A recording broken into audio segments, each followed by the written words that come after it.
L'Esprit du Seigneur dit, la raison pour laquelle il a dit qu'il a aimé Jacob et haï Ésaü dans Malachie chapitre 1, c'est parce que c'est d'Ésaü que viendra l'Antichrist. C'est ainsi que dans Genèse chapitre 33, verset 10 au verset 12, Jacob rencontre son frère Ésaü. Il dit, reçois de mes mains ces présents, car j'ai vu ta face, comme la face de Dieu. Jacob prophétisait que se fait passer pour Dieu. Rappelez-vous que ces deux nations qui sont en train de parler ici, selon la prophétie que l'Éternel a donnée à Rebecca, en disant deux pays sont dans ton ventre. Ésaü avait rencontré par hypocrisie Jacob, fait alliance avec lui une fausse paix, sachant que dans Genèse chapitre 32, Jacob, il a reçu le véritable Dieu.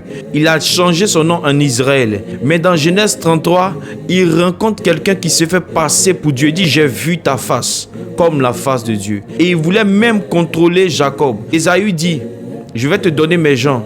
Jacob lui dit, mon Seigneur, pourquoi ainsi?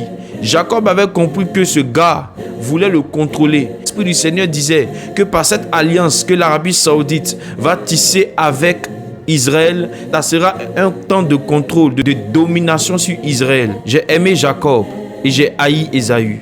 J'ai aimé Israël et j'ai haï l'Arabie Saoudite. C'est de là, de l'Arabie Saoudite, que viendra cet imposteur, le fils de la perdition, qui va tourmenter les Juifs et le monde, présenter une fausse paix au monde. Les temps sont comptés. L'Église doit se préparer pour la rencontre de l'époux. Bientôt, nous allons quitter la terre. Si tu n'as pas blanchi ta robe dans le sang de l'agneau, tu ne marches pas dans la pureté, tu vas rater l'enlèvement. Jésus t'appelle à la repentance. Jésus veut que tu sois sauvé. Accorder son esprit, son pardon. Viens à lui maintenant. Nous sommes dans les derniers jours, l'approche de l'enlèvement. Bientôt, la trompette va sonner. Préparez le chemin du Seigneur. Le Messie revient.